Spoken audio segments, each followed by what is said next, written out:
Dès qu'il y a du vent, les prix de l'électricité s'effondrent. Vrai ou faux? Pour comprendre cette perte financière, je me rends sur le site Ecodomix et j'ai choisi une semaine où il y a eu du vent, celle du 1er janvier. On voit que le lundi, le mardi, pas beaucoup de vent, le vent a commencé à se lever le mardi soir, mercredi, et s'est terminé le jeudi. Je vais aller maintenant voir le prix spot de marché sur la France à ce moment-là. Sur la même semaine, on voit que le prix spot le lundi, mardi était à plus de 100 € du mégawattheure et que d'un seul coup, ce prix a chuté pour atteindre des 10 € tout le mercredi et a remonté d'un coup, complètement à l'inverse du vent. C'est-à-dire que quand il y a du vent dans cette partie-là, eh bien, les prix spot de l'électricité en France s'effondrent. Vous pouvez faire ça pour tous les jours où il y a eu du vent sur toute l'année. Ça se confirme à chaque fois. Et alors, qu'est-ce que ça change pour nous? Pour nous, directement, rien sur notre facture d'électricité. Mais pour la France, donc indirectement pour nous, c'est presque 3 milliards d'euros de pertes par an. Je vous explique pourquoi. Voici un exemple pour la journée du 24 novembre 2024. La France a produit environ 60 000 MW chaque heure. Donc cela fait 60 000 MW fois les 24 heures, soit 1 440 000 MWh. Ça correspond exactement à la moyenne journalière de production en France.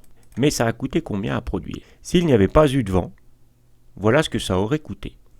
La production d'électricité se fait avec le nucléaire et les barrages hydrauliques. Elle est principalement fournie par EDF. EDF, qui est une entreprise publique à 100%. Donc elle permet de faire des recettes à la France. L'électricité coûte 42 € par mégawattheure à EDF. Si l'on prend notre production et qu'on la multiplie par les 42 €, ça fait 60 millions d'euros. C'est ce que cela aurait dû coûter à EDF.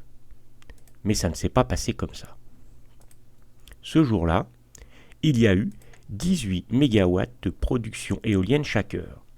Donc il a fallu limiter la production des centrales nucléaires et hydrauliques à 42 000 MW.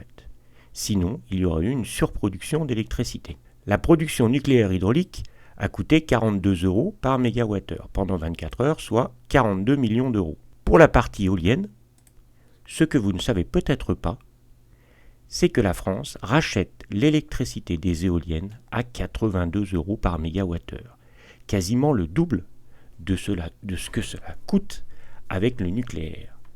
Donc ça a coûté 35 millions d'euros. 42 pour le nucléaire, 35 pour l'éolien, ça a coûté 77 millions d'euros à la France pour produire cette électricité.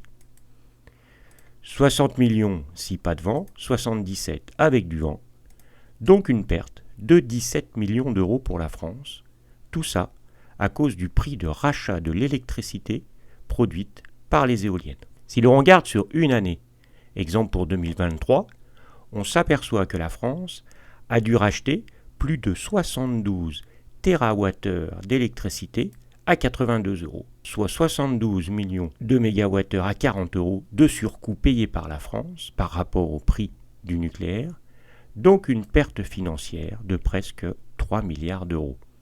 Oui, mais la France revend une partie de sa production aux pays voisins, donc il gagne de l'argent.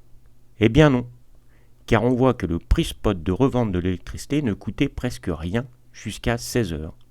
Donc payer de l'électricité 82 € par mégawattheure pour la revendre 5 € du mégawattheure, c'est pas vraiment une bonne affaire.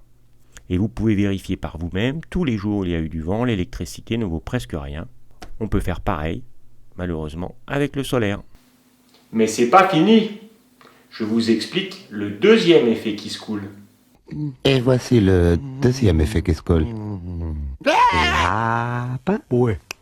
Si l'on reprend l'exemple du 24 novembre, le nucléaire a produit 38 000 MW chaque heure, alors qu'il fournit 52 000 MW en fonctionnement normal sans vent.